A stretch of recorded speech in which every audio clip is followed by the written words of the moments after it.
na ihatid sa atin ating minamahal na Pastor Manny Infante.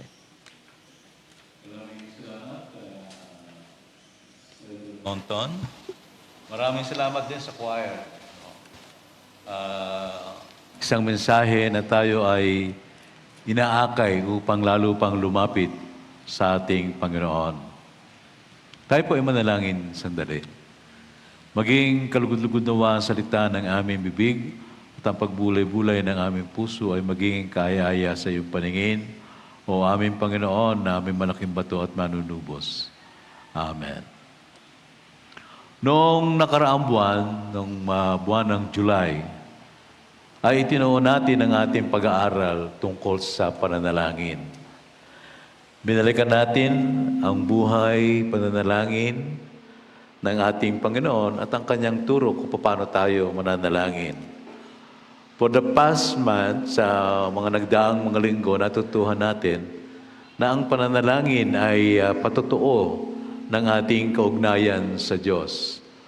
At sa simula pa lamang ng pagtuturo ng ating Panginoon, ang sabi niya, kung kayo manalangin kayo ng ganito, Ama namin. Ang ibig sabihin nito ay patotoo at pagpapatibay at pagkatag ng ating kaugnayan sa ating Diyos na Ama ng ating Panginoon at Ama nating lahat. Noong pangalawang linggo ay natutunan natin na while tayo ay nanalangin, may experience natin ang mga pagbabago ng buhay.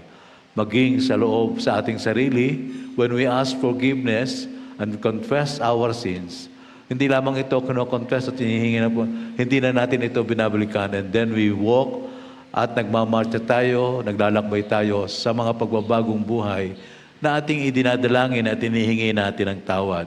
Hindi lamang sa ating mga sarili, kundi nagkakaroon din ng mga transformasyon sa ating mga panalangin bilang isang iglesia. At ang pananalangin ito, ang kapangyarihan ng Diyos, ang siyang patuloy na bumibigay sa isang iglesia na patuloy na manalangin at dumulog sa harapan ng Diyos ng sama-sama. At kaugnay ng mga pagbabagong ito sa ating buhay, sa ating iglesia, ay naroon din ang patuloy nating pananalangin na tayo ay baguhin at ang ating lipunan ay magkaroon ng pagbabago at transformasyon sa gitna ng maraming hamon, sa maraming kaganapan sa ating lipunan at sa ating politika. We continue to pray upang maranasan ng buong bansa ang transformasyon na nagmumula sa ating Panginoong Jesucristo. And we always ask God na magkaroon ng isang pagbabago ang buhay ng lahat ng mga namumuno at maging ng bawat isa sa atin na mga mamamayan ng bansang ito. At sa patuloy nating panalangin, marami tayong itinataas, dinidesire. Maraming nilalaman ang ating mga puso at patuloy nating idinudog ang ating mga sarili at maging mga pangarap. But then at the end of that prayer, ang turo sa atin ng Panginoon, not my will, but yours be done. Ito yung katotohanan ng ating panalangin. Hindi tayo pinagbawalan ng Diyos na ipahayag ang ating mga adhikain, ang ating desire ng ating puso. But then let us learn to surrender ourselves sa kalooban ng Diyos. Kaya ang sabi ng Panginoon, kung ilayo mo ang kopang ito yung desire ng ating Panginoon, ngunit sa dulo nito, ang sabi niya, ang kalooban mo ang masunod. At sa pananalangin natin bilang mga sarili, sa ating mga sarili-sariling pananalangin, dahil meron tinuruan tayong to pray in private, pero ito ay nagpapatuloy din na tayo ay nanalangin as a congregation, isang iglesia na kung saan masumpungan ang iglesia na ating pinagsasama-samahan ay isang iglesyang nananalangin. You know, for the past few weeks, during our prayer meetings, naluluha kasi ako sa kagalakan dahil kung nagsimula tayo ng 10, 12, 20, last Wednesday ay nakaabot tayo sa 51, 51 attendees. And I hope all of us, palakpan natin ang Panginoon, all of us will be encouraged to join our prayer meeting to experience different kind ng papatuloy ng pananalangin bilang isang iglesia at marami ang iba't ibang karanasan na ating naranasan. At ito ay sa pangunguna ng ating mga ministries, sa pangunguna ng ating mga organisasyon. And we look up sa patuloy na paglago at pagdami natin. At masumpungan ng iglesyang ito ay isang iglesyang nananalangin. Amen? O, pag sumabi ko yung amen, sama kayo sa Merkules. Ano? Amen!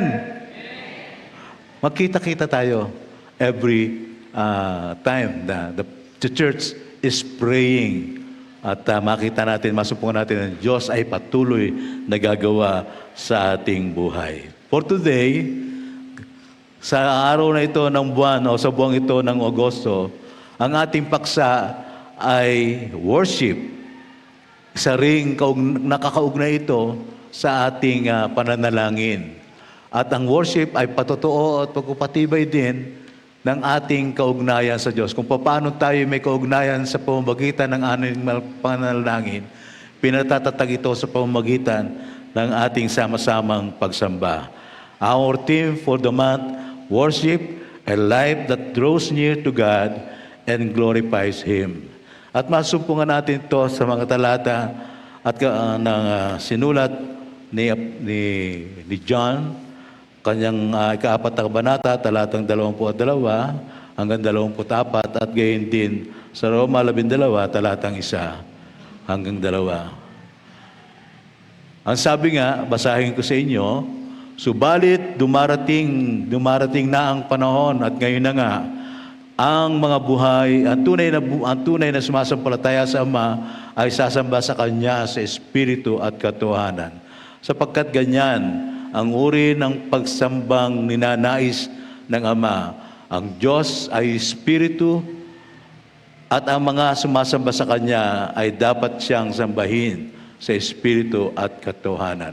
At kaugnay nito ang samo ni Pablo sa mga taga-Roma sa atin ng mga mananampalataya. Kaya nga mga kapatid, alang-alang sa masaganang habag ng Diyos sa atin, ako'y nakikiusap sa inyo na ialay ninyo ang inyong sarili bilang isang handog na buhay, banal at kadugod-dugod sa Diyos. Ito ang karapat-dapat na pagsambahan nyo sa Diyos.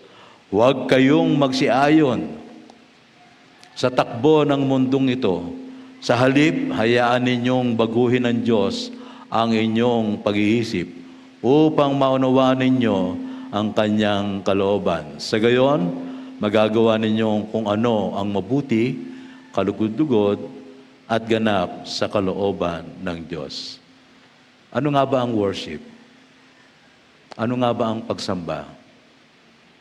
May 3 bagay na inilalarawan sa atin ang mga talatang ito ng ating pagsamba.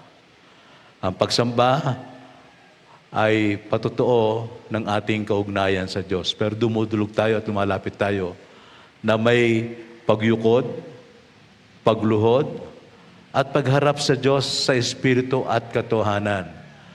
Tayo dumadangin hindi sa nakikitang anumang bagay sa ating paligid, kundi ang Diyos na Espiritu ay ating nararanasan at nadadama. Tulad ho yan ng hangin. Di ba? Ang hangin, kahit bumagyo, pag bumagyo, makikita nyo lang gumagalaw yung mga puno, pero hindi nyo nakikita ang hangin. Nalalaman nyo lang kung saan ang gagaling, pero hindi nyo nakikita ang hangin. At the same manner, God ay isang tulad ng hangin na dadama, nararanasan, at gumagawa sa ating buhay. Pag tayo naiinitan sa panahon natin ngayon, saan tayo pumupunta? Naghahanap tayo ng hangin, di ba? At ito yung Diyos na nagbibigay ng kaginawahan sa ating buhay. Kaya ang pagsamba ay isang pagyukod at pagkilala sa isang Diyos, sa Diyos na Espiritu, sapagkat hindi natin siya nakikita. Ngunit, mayroon siyang katotohanan sa ating buhay. Hindi natin siya nakikita, ngunit naranasan natin ang kanyang presensya mula pa sa paglikha hanggang sa kasalukuyan. Since the beginning of times, narandyan na ang Diyos. Ang Biblia ay hindi nagpapatunay na may Diyos. Sapagkat nagpapahayag na siya na siya ay Diyos. Hindi niya pinatutunayan ang kanyang sarili. Sa pagbasa natin ng kanyang mga salita, nakikita natin ang katotohanan ng kanyang pagka-Diyos mula sa mga salitang ito. Mga kapatid, so ang una, ang pagsamba ay isang pagyukod at pagkilala sa espiritu at katotohanan ng ating Diyos. Pangalawa, worship is an attitude of the heart. Ano? Kanya-kanya tayong attitude eh. Ano ba attitude natin ngayon? Di ba? May attitude tayo. Anong attitude nyo? Sabi natin, yung kapitbahay ko may attitude. Ano? Yung katabi ko sa simbahan may attitude. No. Ano nga ba yung attitude? Yung laman ng ating puso. Kung paano natin tinitingnan. But worshiping God is an attitude of the heart. Bakit? Sapagkat ibinibigay natin ang ating buong sarili sa Panginoon.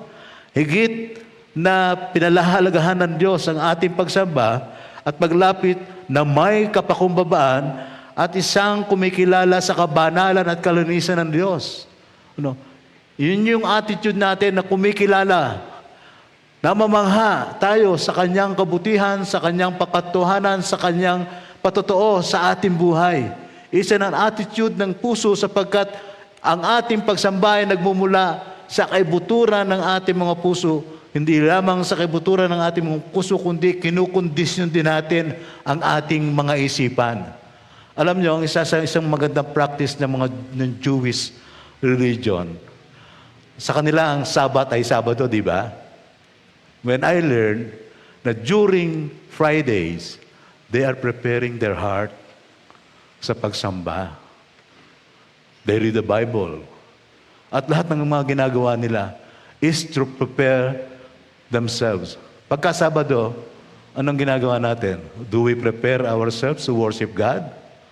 Do we have that attitude na haharap tayo sa isang makapangyarihang Diyos? Do we have that attitude, isang Diyos ang titingnan natin, an awesome God, isang kamanghamanghang Diyos. At ito yung mahalagang makita sa atin bilang isang manampalataya na to have an attitude na nagmumula sa ating puso to worship God in truth and in spirit. Kaya lagi natin sinasabi ito sa ating mga pagsamba.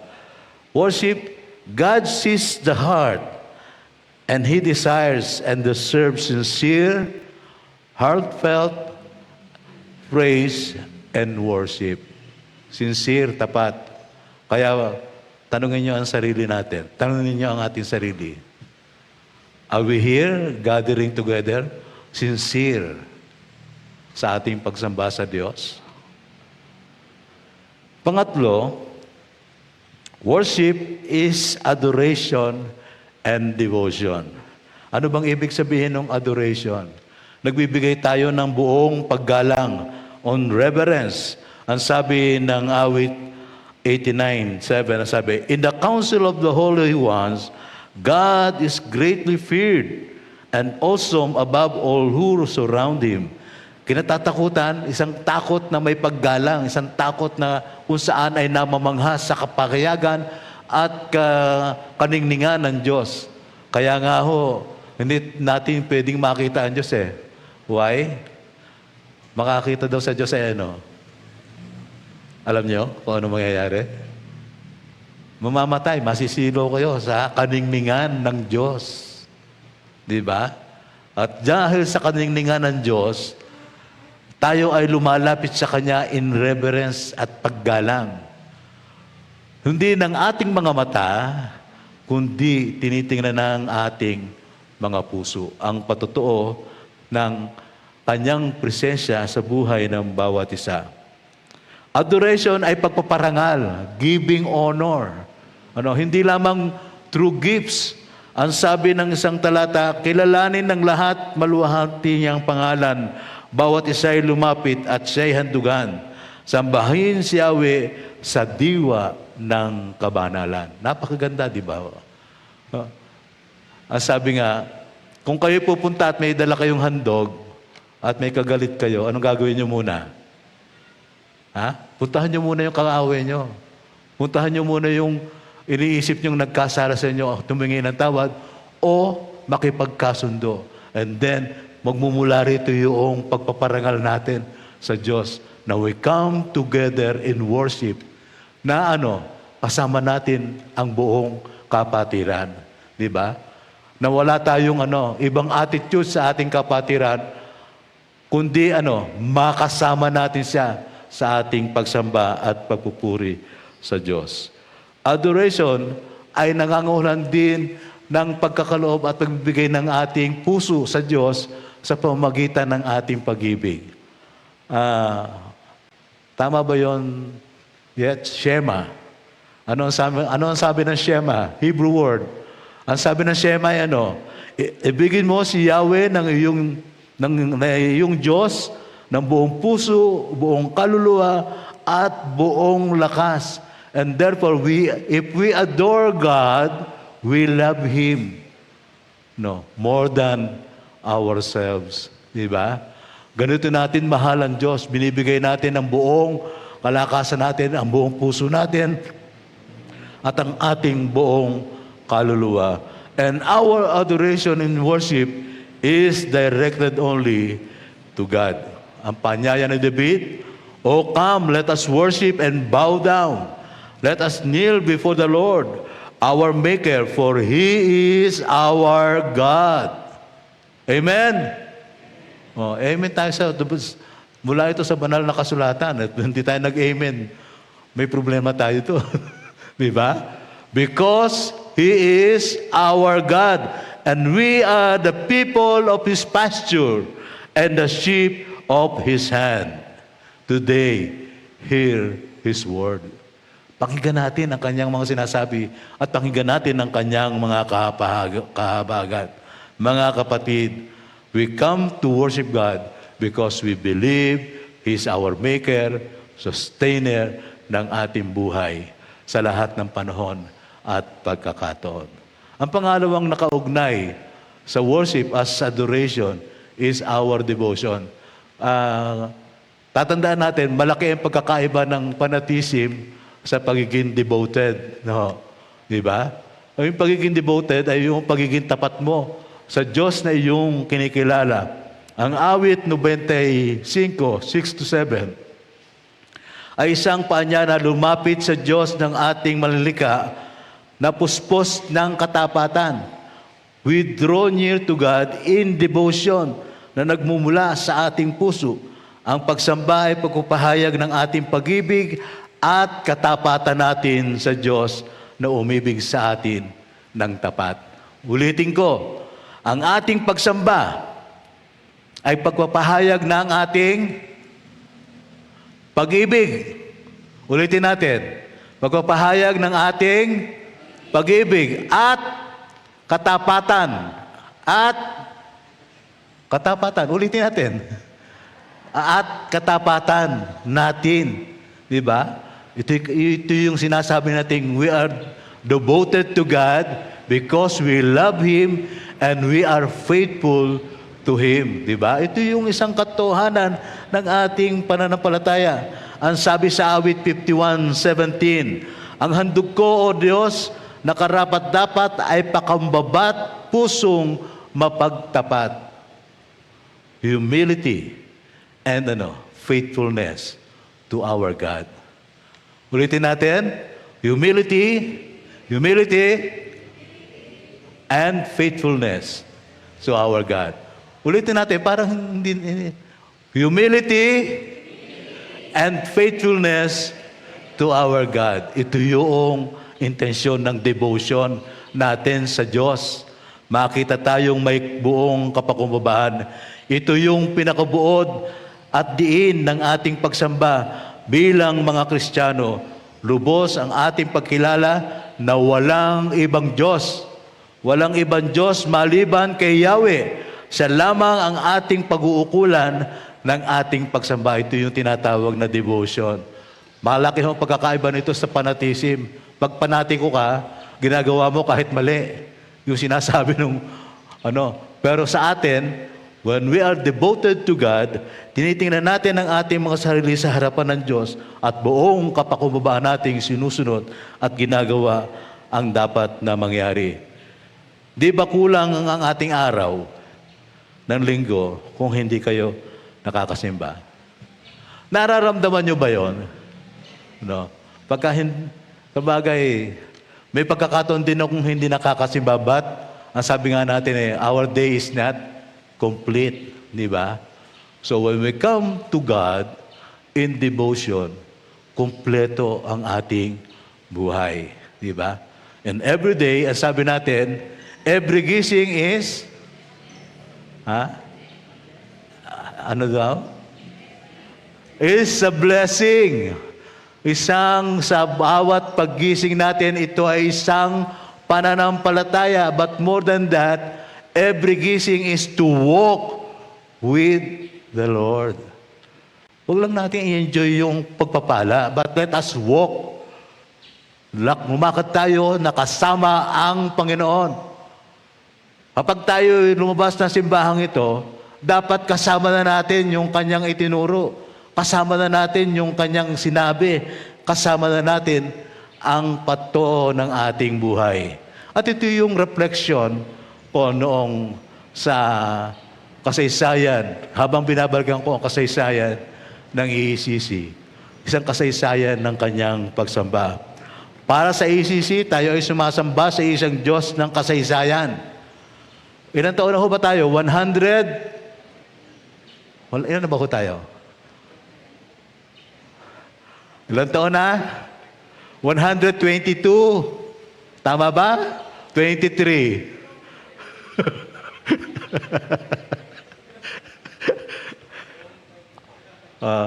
Going.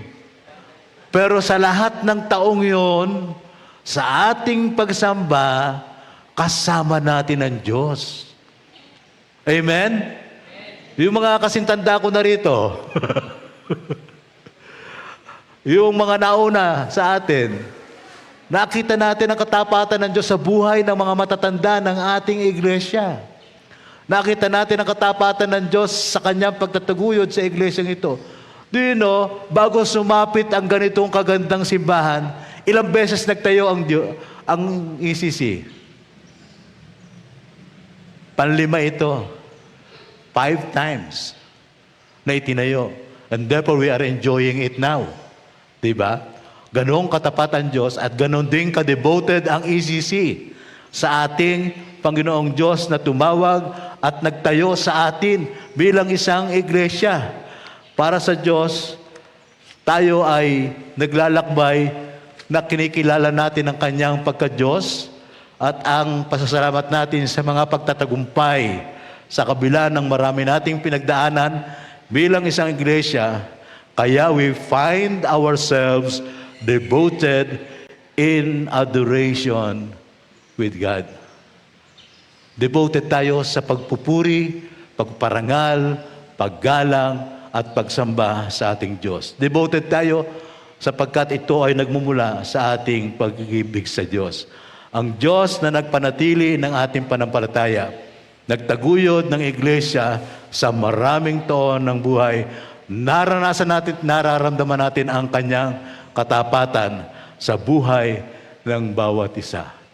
Mga kapatid, hindi pa ho natin anibersaryo, pero reminder lang na pag dumating ang anibersaryo, we are thankful that God gathered us together in this place sa ACC. At pinasasalamat natin ng Diyos sa kanyang buhay na ipinagkaloob sa atin. Inaakay ng iglesia ang buong kapatiran na lumapit sa Diyos sa pamamagitan ng ating pagsamba. Kaya ho nakakalungkot pagka hindi kayo nagsisimba. Hindi kumpleto ang inyong araw, tatandaan nyo yan. Because we feel the presence of God when we come to worship together as a church. Ang pagsamba ay pagbibigay ng paggalang at pagkilala, acknowledging God kung sino siya sa ating buhay. Acknowledging God kung sino siya sa ating buhay at sa buhay ng iglesyang ito. That's why we worship God. Ito ang dahilan kung bakit tayo sumasamba sa Diyos. Sambahin sa Espiritu at katotohanan. It is a biblical mandate that we worship God and Him alone, walang iba. The purpose of our being fearful and wonderfully made is to worship God and enjoy Him forever. Di ba? Sabi natin we are fearfully ba, and wonderfully made. But the purpose of that creation is for all of us to worship God and enjoy Him forever. Amen? Amen ba tayo doon? Di ba? Nakakatuwa. Nakakasiya ng puso. Pagka alam mo na ikaw ay ginawa ng Diyos to come and worship Him. At more than that, to enjoy Him. Ano ba yung na-enjoy natin sa Kanya? Yung grace, yung Kanyang pag-ibig, yung Kanyang pag-akay sa atin bilang mga mananampalataya, yung Kanyang pagtugon sa marami nating suliranin, at marami nating pagtatagumpay ay nagmumula sa ating Diyos. That's why, sinasamba natin ng Diyos sa Espiritu at katotohanan. Kung Espiritu ay naroon ng isang katotohanan, ano katotohanan? Na una, our existence is nagmumula doon sa pagka-create ng Diyos sa atin. Di ba? Ay wala tayo kung hindi tayo hinlikha ng Diyos. Kung hindi tayo hinubog sa putik. Kung hindi yung mga babae dinukot sa tadyang ni Adan. But then our presence, tatanggalan natin, yung presence natin, yung our existence is because God created us fearfully and wonderfully. And what? And the objective is for all of us to worship Him and enjoy Him forever. And therefore, anong call sa atin? Ang call sa atin, to worship through our lives. No, sabi, dahil ang pagsamba ay di lamang pag-awit ng mga awit na papuri, hindi lamang mga pag-indak, hindi lamang pananalangin, but then tatandaan natin every part of this liturgical worship ay nagsasalita ang Diyos. Sa simula pa lamang, pakinggan na natin ang tawag ng pagsamba. Sa simula pa lamang, pakinggan na natin ang mga awit na ating nadidinig. And makikita natin, and you will know, and you will notice that God is speaking, nagsasalita sa ating kalagitnaan. Kaya sabi niya sa atin, kundi natin maluluwalhati, hindi natin maluluwalhati ang Diyos, kung dito lang tayo sumasamba. Our lives is a worship experience between you and your God. Ang sabi nga ni Apostol Pablo, huwag kayong makiayon sa takbo ng mundong ito. Sa halip, hayaan ninyong baguhin ng Diyos ang inyong pag-iisip upang maunawaan ninyo ang Kanyang kalooban. Sa gayon, ano mangyayari? Magagawa ninyo kung ano ang mabuti, ang kalugod-lugod, at ganap na kalooban ng Diyos. Kaya sa ating pagsamba, binubuksan natin ang ating puso, dala natin yung ating attitude to worship God. But that attitude must absorb kung ano yung sinasabi ng mga salita ng Diyos. Mula sa mga awit, sa mga himno, pagpupuri, God is speaking. Okay, the spoken word must be rest in our heart. Mga kapatid, hanggang sa threefold amen. When we say, pag kinanta natin yung amen, amen, amen, anong ibig sabihin nun? We are ready to walk with the Lord. Ang ibig sabihin, yung lahat ng nating nadinig ay magkaroon nawa ng kaganapan sa ating puso. That's why let us worship God through our lives. Mga kapatid, in the Bible, adoration and devotion to God ay madalas na inilalarawan sa pamamagitan ng pagsamba, pananalangin, at pagkilala ng mga mananampalataya sa Diyos. Nag-aakay sa atin upang lalo tayong mapalapit sa ating Panginoon. Dumadating yung realization, ito pala yung Diyos ko. This is my God. Awesome. Diba? This is my God who loved me. This is my God who is faithful. sa aking buhay. Sa tayo, kasama natin ng Diyos, we believe that God, ang pinaniniwala natin ay isang Diyos na makapangyarihan, omnipotence. Isang Diyos na, omniscient. Isang Diyos na omnipresent. Omniscient, ibig sabihin, God all-knowing. But ang pinakamahalaga, omniscient. Hindi naman mahalaga, isang attribute yan ng Diyos. Omnipresence. That God is always present in our heart, in our lives, in this church, and in this world. Pagpalain po tayo ng Panginoon. Magandang umaga po sa ating lahat.